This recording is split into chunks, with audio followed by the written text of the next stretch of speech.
नमस्कार, स्वागत है आपका जी स्माइल यूट्यूब चैनल पर। और आई होप, मैं आशा करता हूँ कि आप सबकी तैयारी अच्छी चल रही होगी गाइस। आप लगे रहिए दृढ़ निश्चय के साथ, सफलता जरूर मिलेगी। डेफिनेटली आप सक्सेस हो जाएंगे गाइस। बस अपना डिटर्मिनेशन बनाए रखिएगा। और आज एक इम्पोर्टेंट टॉपिक के साथ हम लोग आए हैं कि जो एजुकेशन रही है ब्रिटिश इंडिया में, वो किस टाइप की रही है। गाइस, एक बैकग्राउंड ये है क्योंकि एजुकेशन जो इंस्टीट्यूट हैं वो हमारे भारत देश में बरसों पुरानी परंपराओं में चलते आ रहे हैं। जैसे हम एंशियंट इंडिया की बात करें कि हम वहाँ तक्षशिला यूनिवर्सिटी के बारे में पढ़ते हैं, नालंदा यूनिवर्सिटी के बारे में पढ़ते हैं, विक्रमशिला यूनिवर्सिटी के बारे में पढ़ते हैं, और कई सारी यूनिवर्सिटीज़ हैं जो पुरानी यूनिवर्सिटी कहलाती है हमारे प्राचीन भारत में। वल्लभी विश्वविद्यालय है, मिथिला विश्वविद्यालय है, कई सारे विश्वविद्यालय थे जिसमें हमारे इंडियंस लोग अच्छी तरह से अध्ययन किया करते थे, एक यूनिवर्सिटी में, एक गुरुकुल में, एक आश्रम में। लेकिन धीरे धीरे डेवलप होता गया मध्यकालीन भारत में। जौनपुर, कन्नौज और कुछ जगह पर सीमित रह गए विश्वविद्यालय। आधुनिक भारत में विश्वविद्यालय की मतलब एक तरह से कमर सी टूट गई थी गाइस, क्योंकि मुगलों ने ध्यान नहीं दिया। और ध्यान दिया तो मदरसों पे ध्यान दिया, और पर्सियन, अरबियन लैंग्वेज में ध्यान दिया, और हमारे इंडियंस मैक्सिमम जो है अनपढ़ की श्रेणी में रहते गए और रहते चले गए। देन फिर हमारे ऊपर राज हुआ ब्रिटिशर्स का, और ब्रिटिशर्स ने अपने हिसाब से हमें चलाना शुरू कर दिया। उन्होंने भी अपने रंग में ढलना मतलब ढालना प्रारंभ कर दिया गाइस। ठीक है, यहाँ तक क्लियर है? तो मैं डिस्कस करूंगा आज कि किस तरह से development education in India, Bharat में शिक्षा का विकास किस प्रकार होता है, और कैसे सबसे पहले वारेन हेस्टिंग्स शिक्षा को माध्यम बनाते हैं। और शिक्षा जो है सबसे पहले वारेन हेस्टिंग्स ने कलकत्ता में मदरसा विश्वविद्यालय खोल कर की थी। एक मदरसा स्कूल खोला गया था, अंग्रेजों ने सबसे पहले खोला था मदरसा विश्वविद्यालय का इस 1781 में। और वहां सबसे ज्यादा जो फोकस किया था वो फोकस किया अरेबियन एंड पर्सियन भाषा को लेकर, मतलब फारसी और अरबी भाषा पर इन्होंने डिस्कस किया था। 1781 में वारेन हेस्टिंग का समय है, और यहाँ पर कलकत्ता में इन्होंने ये इस्टेब्लिश किया गाइस, याद रखना। कलकत्ता में ये इस्टेब्लिश कर पाते हैं, और किस भाषा में है?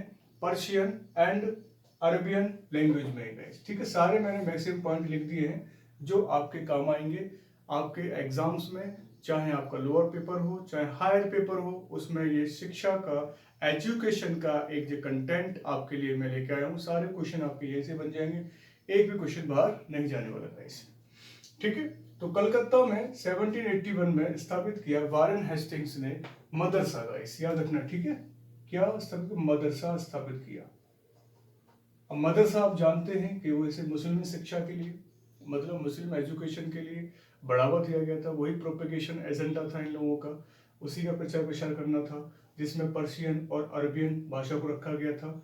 लेकिन गाइस 1784 में Asiatic Society of Bengal, Asiatic Society of Bengal, जिसकी स्थापना विलियम जॉन्स ने की थी। विलियम जॉन्स ने गाइस, याद रखना, विलियम जॉन्स करते हैं कलकत्ता में। तो इन्होंने भी अपने हिसाब से एक तरह से एशियाटिक सोसाइटी की बंगाल स्थापना तो कर दी, लेकिन इन्होंने भी ब्रिटिश लैंग्वेज को ही प्रोत्साहित किया, और हमारे जितने भी अनुवाद थे उनको भी ट्रांसलेशन करने पर मजबूर कर दिया, जिसमें सबसे पहले विलिकन्स ने इसी के द्वारा, इसी माध्यम के द्वारा, एशियाटिक सोसाइटी बंगाल के माध्यम के द्वारा विलिकन्स ने 1784 में भगवत गीता का किसमें ट्रांसलेशन कर दिया गाइस? इंग्लिश लैंग्वेज में ट्रांसलेशन कर दिया। याद रखना, हिंदी इंग्लिश डजंट मैटर, याद रखना, मैं हिंदी इंग्लिश दोनों ही बोलता रहूंगा, इतना टफ नहीं हिंदी जो अंग्रेजी वाले नहीं समझ पाए। 1784 में भगवत गीता का ट्रांसलेशन कर दिया, किसमें ट्रांसलेशन? इन इंग्लिश लैंग्वेज में। किसने किया? विलिकन्स ने।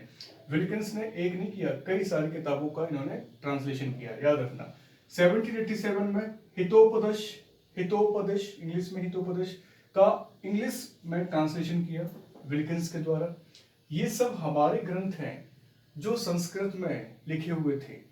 ये संस्कृत ना समझ पाते थे, इसलिए इंग्लिश भाषा में इन्होंने समझा, हमारे भारत के नेचर को, आर्ट को, कल्चर को यहाँ की संस्कृति को, यहाँ की सांस्कृतिक केंद्रों को, यहाँ के अनुशासन को, यहाँ की पूरी नीतियों को समझने की कोशिश करी ब्रिटिश लोगों ने, और समझ भी लिया। इनको ये पता चल गया कि भारत को किस प्रकार की शिक्षा की जरूरत है और कैसे इनसे हम काम ले सकते हैं। ठीक है गाइस, ये बहुत बड़ा एजेंडा था। 1789 में अभिज्ञान शाकुंतलम जो अंग्रेजी भाषा में अनुवाद कर दिया अभिज्ञान शाकुंतलम का, ठीक है, किसने किया? विल्किंस ने।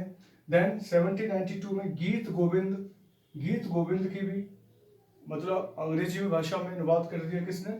विल्किंस ने।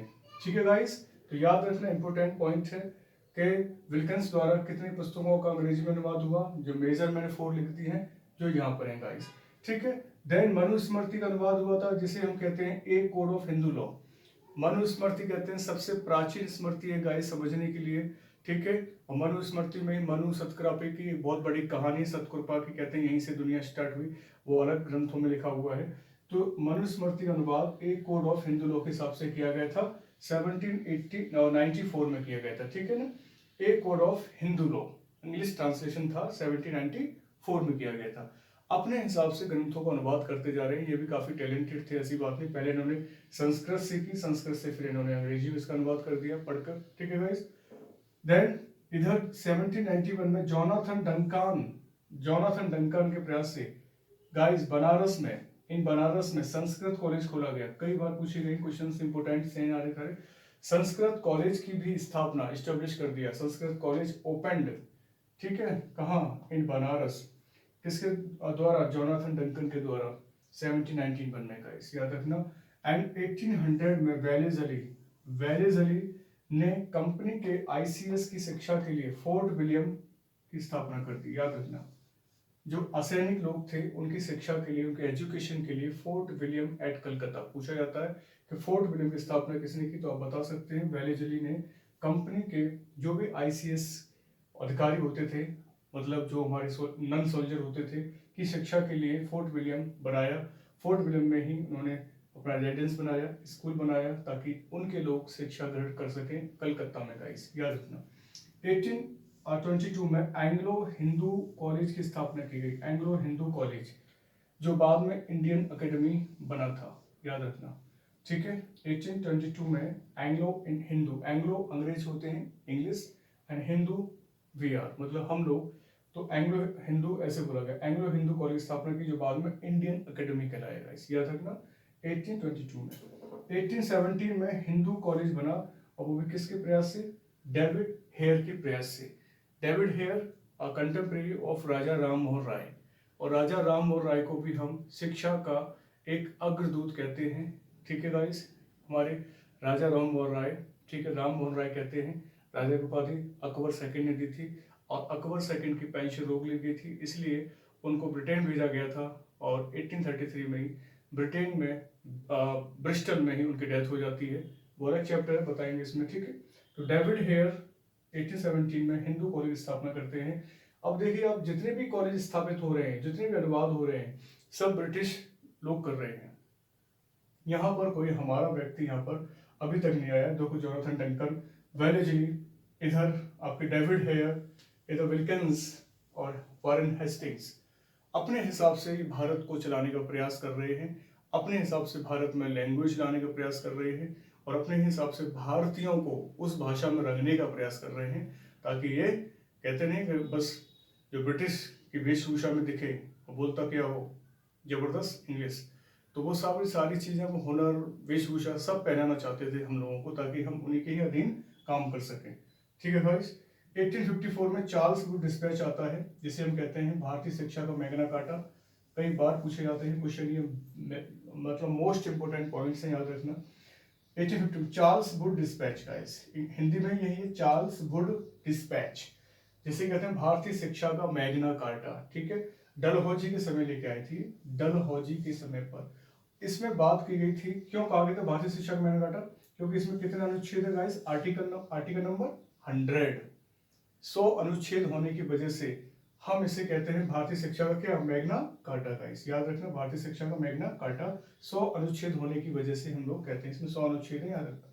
100 आर्टिकल, जैसे कि आज हम कहते हैं कि कॉन्स्टिट्यूशन में कितने आर्टिकल है? 464 है। ठीक है, वैसे तो मूल तो 395 ही है। तो ऐसे ही 100 अनुच्छेद थे इसमें, तो इसको हम शिक्षा भारत शिक्षा मैग्ना कार्टा कहते हैं। हायर एजुकेशन किस लिए, हायर एजुकेशन के लिए, और क्या बोला इसने, इंग्लिश मीडियम होगा। देखिए हायर एजुकेशन के लिए इंग्लिश मीडियम, मतलब हम लोगों के लिए कोई जगह भी नहीं यहाँ पर। हायर एजुकेशन जो होनी चाहिए वो अंग्रेजी माध्यम में हो। ये चार्ल्स वुड डिस्पैच 1854 डलहौजी कह रहे हैं, याद रखना। गांव में देसी भाषाओं की पाठशाला स्थापित हो, ये तो अच्छी बात है कि देशी भाषाओं की पाठशाला स्थापित हो, लेकिन इनके ऊपर किसका प्रभाव होना चाहिए, एंग्लो वर्नाकुलर का।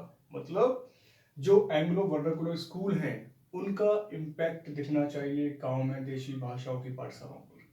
किसके अंडर में हो रहा है ये, वुड डिस्पैच के अंदर में, इसकी रिकमेंडेशंस हैं। क्योंकि भारत गांव में आज भी बसता है, तो गांव में पाठशाला स्थापित करने का इनका उद्देश्य था कि देशी भाषाओं की पाठशाला स्थापित कर, लेकिन उनके ऊपर जो इम्पैक्ट रहेगा वो ब्रिटिश लैंग्वेज का रहेगा। ठीक है। देन लंदन यूनिवर्सिटी की तरह, लंदन यूनिवर्सिटी की तरह गाइस कलकत्ता, मुंबई, मद्रास में यूनिवर्सिटी स्थापित की जाएंगी, और वो हुआ भी था। लंदन यूनिवर्सिटी की तरह कलकत्ता, मद्रास, मुंबई में विश्वविद्यालय बनाए गए गाइस, याद रखना इंपॉर्टेंट है। हम अपनी एजुकेशन पढ़ रहे हैं। किसी भी देश की शिक्षा एक जड़ होती है, एक रीढ़ होती है।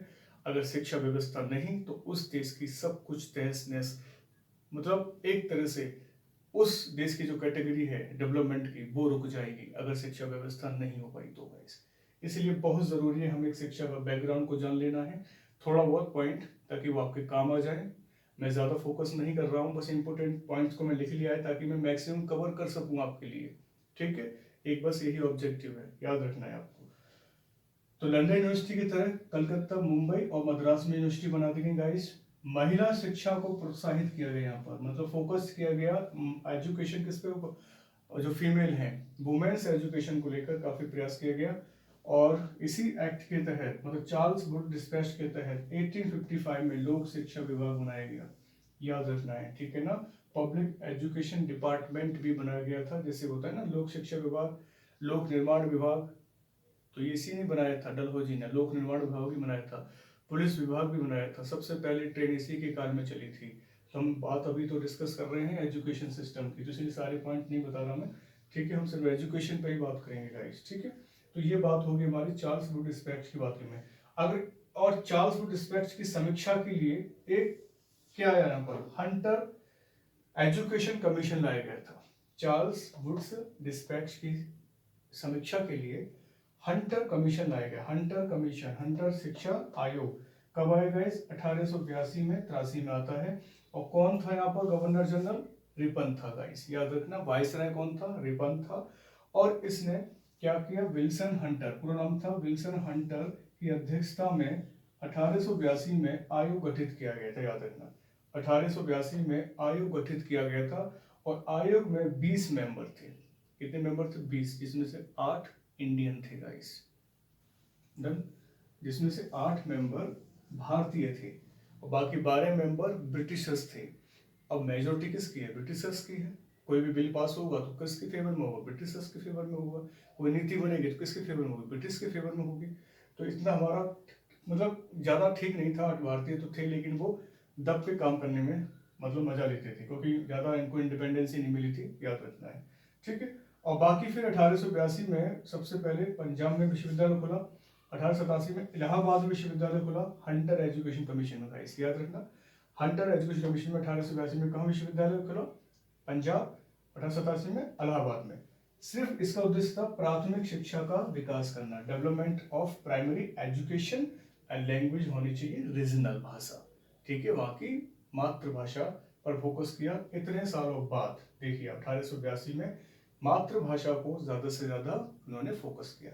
ठीक है ना गाइस, याद रखना। एंटर एजुकेशन पूछा जाते हैं क्वेश्चन, कब आया था बताइए, 1882 में आया था। कौन से विश्वविद्यालय खुला, पंजाब में 1882 विश्वविद्यालय खुला था। किस पे फोकस किया था, प्राइमरी एजुकेशन फोकस किया था, लैंग्वेज अपनी मातृभाषा थी, याद रखना गाइस। ठीक है ना, तो ये पॉइंट हमारे इंपोर्टेंट होते हैं यहाँ पर, क्लियर है। अब हम थोड़ा यहाँ से डिस्कस करते हैं, फिर हम यहाँ पे आ जाएंगे हर टॉप में। ओके, तो जब 1882 में हंटर कमीशन हमारा क्लियर हुआ, तो यहाँ से एक कमीशन आता है, रैले कमीशन। रैले कमीशन आते हैं, रैले कमीशन 1902 में आता है। कर्जन उस समय वाइसराय होते हैं हिंदुस्तान के, ठीक है, कर्जन वायसराय। तो कर्जन ने मैकाले की देशी भाषा विरोधी शिक्षा नीति की आलोचना की। देशी देशी भाषा शिक्षा नीति कौन लेके आया था? मैकाले। मैकाले एक्चुअली अंग्रेजी भाषा का जनक कहते हैं, जो 1833-1834 में भारत में लेके आया था अंग्रेजी शिक्षा को।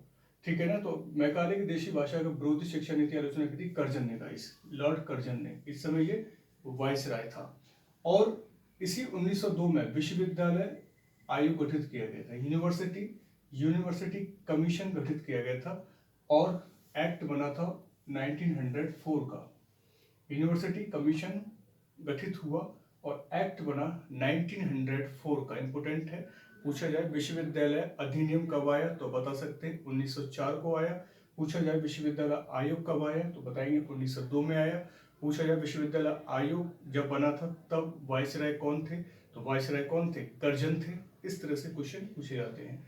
इसका उद्देश्य सिर्फ ये था कि प्राथमिक और माध्यमिक शिक्षा को दूर रखा गया था। याद रखना, रेले कमीशन में जो प्राइमरी और सेकेंडरी एजुकेशन थी उसको काफी दूर रखा गया था। मतलब ये फोकस नहीं करना चाहता था इस पर। किस पे फोकस करना चाहता था? उच्च हायर एजुकेशन को फोकस करना चाहता था गाइस, याद रखना। ठीक है, नेक्स्ट है इंडियन यूनिवर्सिटी एक्ट 1904। वही जो मैंने बताया अधिनियम 1904, वो यहाँ पे आ गया। तो कर्जन का उद्देश्य क्या था? हायर एजुकेशन को सरकारी नियंत्रण में लाना। अभी डिस्कस किया ना, हायर एजुकेशन का उद्देश्य था, ना कि प्राइमरी सेकेंडरी में था। याद रखेंगे आप, ठीक है ना।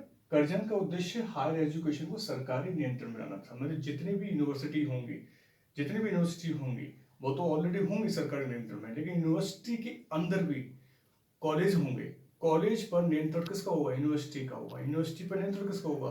ब्रिटिश सरकार का होगा। इस तरह से एक प्रॉपर चैनल बना दिया गया, याद रखना। ये लिखा हुआ ना, यूनिवर्सिटी का नियंत्रण अधीनस्थ ऑर्डिनेट सबऑर्डिनेट कॉलेज पर बढ़ा दिया गया, और पूर्ण अधिकार गवर्नर जनरल का जी मतलब गवर्नर जनरल को प्रदान कर दिया गया। इसी अधिनियम से इंडियन यूनिवर्सिटी विश्व में सबसे अधिक पूर्णतः सरकारी यूनिवर्सिटी बन गई, याद रखना।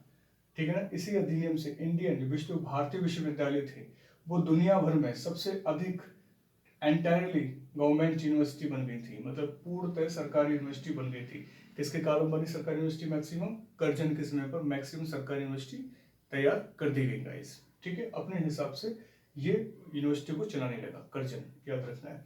देन सैडलर आयोग बना। सैडलर आयोग बनता है गाइस, ये आता है लिखना भूल गया, 1917 को आता है। सैडलर आयोग किस लिए आता है? यूनिवर्सिटी एजुकेशन में सुधार हेतु आता है। ठीक है ना, यूनिवर्सिटी एजुकेशन सुधार हेतु कलकत्ता में ये यूनिवर्सिटी की स्थापना की गई थी। इसमें सैडलर कमीशन, सैडलर जो 17 में यूनिवर्सिटी एजुकेशन में सुधार हेतु कलकत्ता यूनिवर्सिटी की स्थापना की गई थी। यहाँ पर सुधार हेतु कलकत्ता यूनिवर्सिटी की स्थापना की गई। कलकत्ता यूनिवर्सिटी को हेड बनाया, सर्वर बना दिया गया था, जिसमें आशुतोष मुखर्जी, जियाउद्दीन अहमद, दो भारतीय सदस्य भी थे। ठीक है ना, दो भारतीय सदस्य थे, आशुतोष मुखर्जी और जियाउद्दीन अहमद।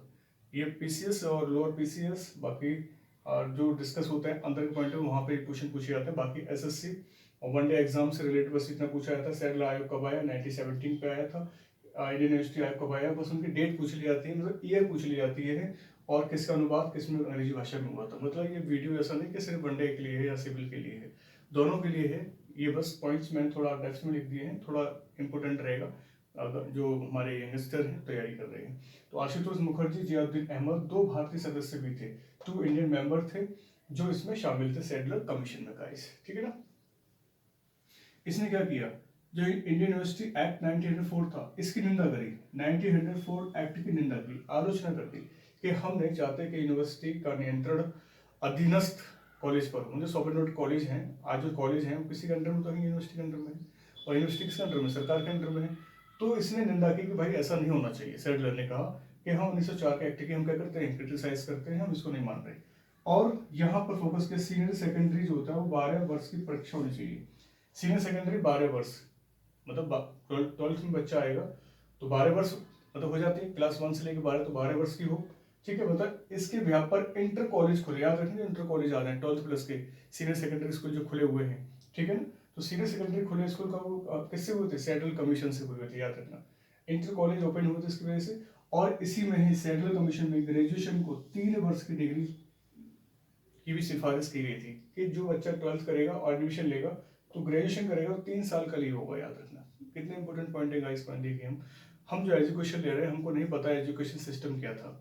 एजुकेशन सिस्टम मैंने आपको बता दिया है तरीके से, आप 1 बार 2 बार 3 बार जितनी बार करें देखें, आपके ऊपर डिपेंड करता है कैसे आपको समझना है, ठीक है।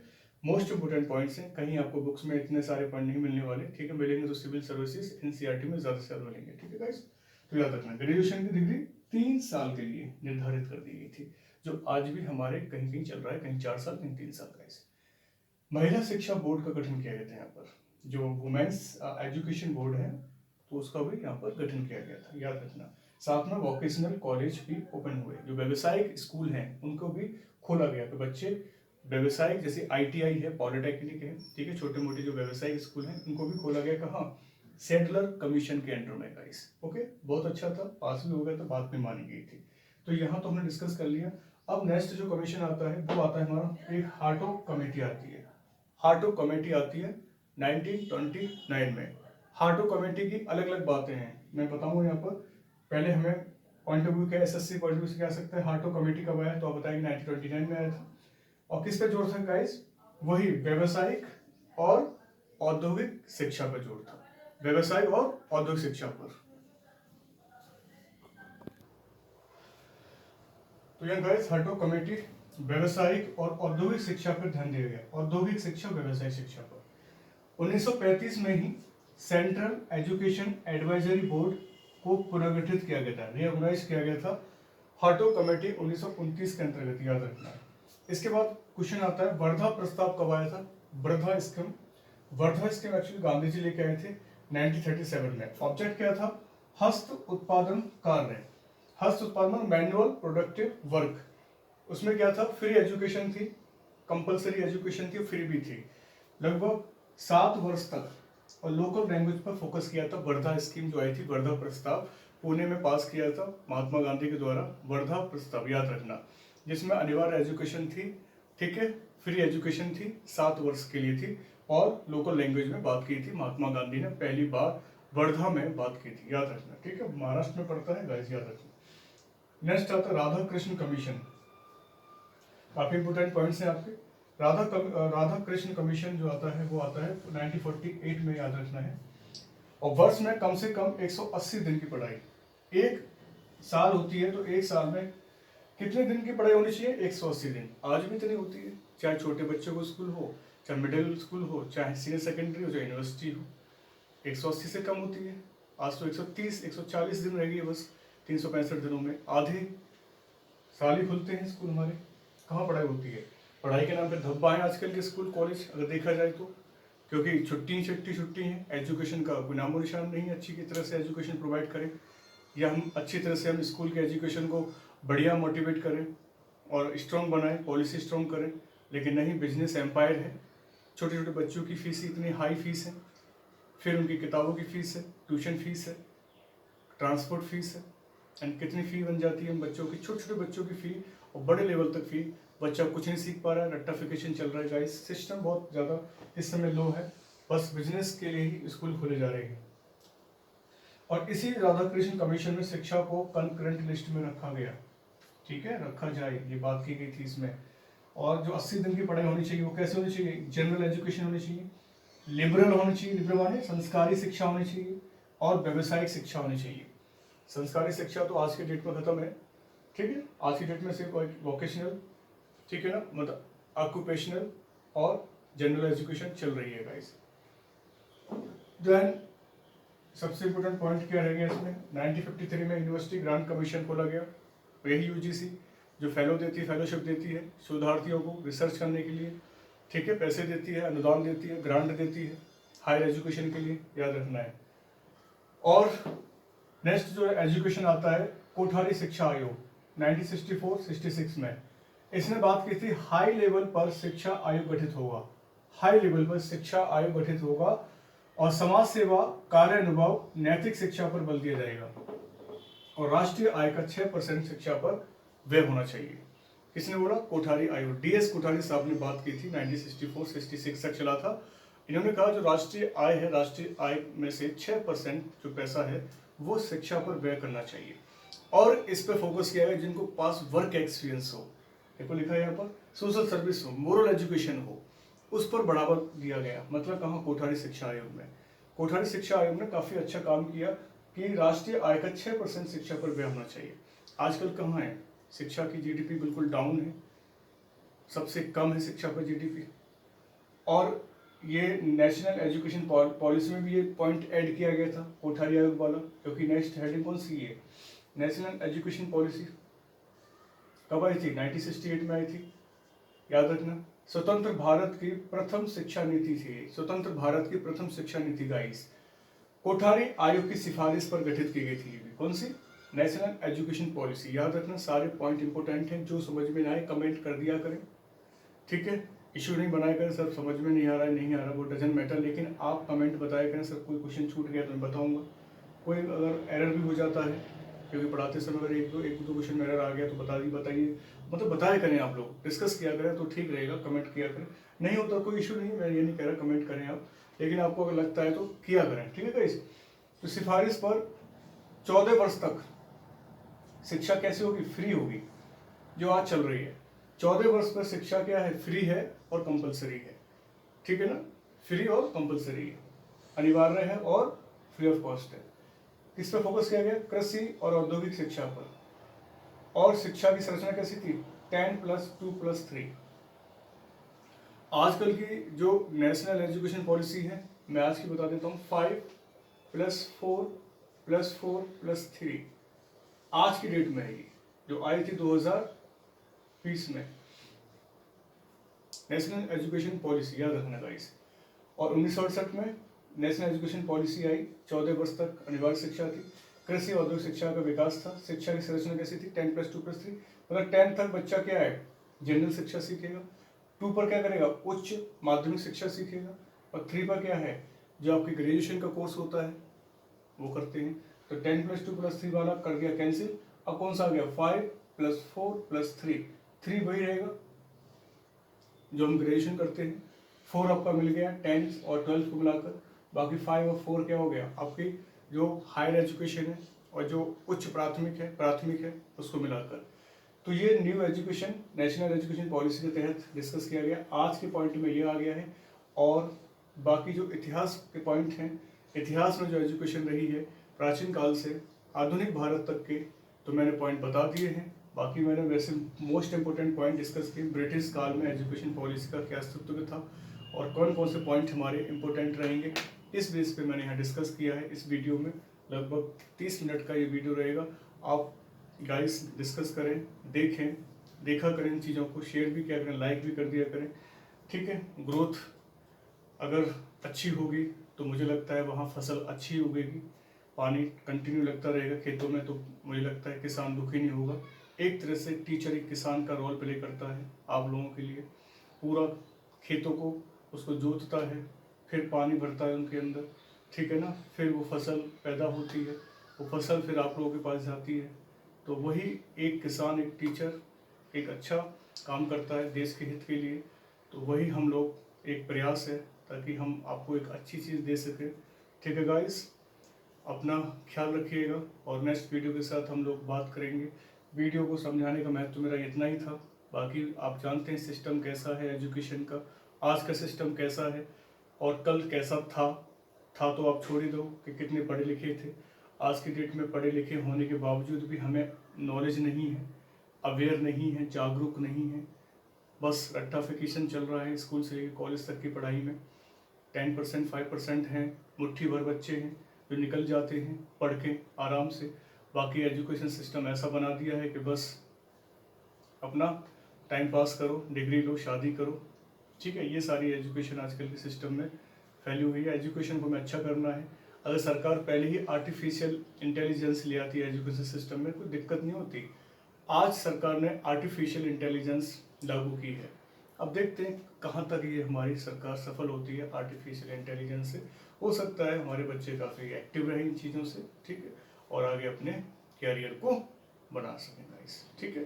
तो इतना मैं बस फुल स्टॉप लगाता हूँ, नेक्स्ट वीडियो के साथ मिलेंगे। नमस्कार, जय हिंद।